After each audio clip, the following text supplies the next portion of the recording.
Hello Paraphilias. everyone. I haven't done a commentary video in a long time, so this might be a little messy. You probably already read the title, so I'd just like to add a warning for this video. There's gonna be mentions of pedophilia, zoophilia, and necrophilia, rape/sexual abuse, and trauma, so if you're sensitive to any of these topics, please watch this video with caution. What are paraphilias? Paraphilias. When you hear that word, you probably think, oh god, kid likers, animal likers. But that's not always the case. A paraphilia is defined as a condition characterized by abnormal sexual desires, typically involving extreme or dangerous activities. If that doesn't make sense, a paraphilia is a mental disorder where you have sexual desires or urges about something really weird. Most commonly known are pedophilia, zoophilia, and necrophilia. Now, I will never be friends with anybody who claims to be a pedophile or a zoophile, but most other paraphilias aren't something I'm going to tell you to DNI over. It's not something you can help. How does a paraphilia develop? A paraphilia is usually developed through trauma, such as sexual abuse, exposure to things you shouldn't have seen, or other traumatic things normally in childhood. This makes it so that paraphilias are hard to get rid of and aren't able to be controlled.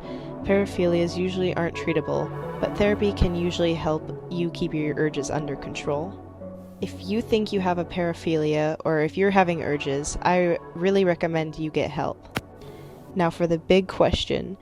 Does having a paraphilia make you a bad person? No, it's not. Not at all. The only thing that makes you a bad person is if you have a paraphilia and if you act on it, depending on how bad the paraphilia is usually. People who have rape paraphilias may have fantasies about raping people or getting raped, and this is fine if it's just a fantasy and you don't plan on actually hurting other people. You can even do this in roleplay as long as there's consent from both parties. Now, with something more serious, like pedophilia, it's okay to have these fantasies, but what is not okay is acting on it, such as downloading CP or abusing children. This goes for zoophilia too. If you're thinking about acting on any harmful fantasies, I would recommend checking yourself into a mental hospital and getting help immediately. So when should and shouldn't someone act on a paraphilia? To put it simple, never act on a paraphilia if it is going to hurt someone else. It is as simple as that. If you have a coping mechanism that helps you with your paraphilia, please make sure to keep it to yourself and make sure to never hurt anybody else. I really hope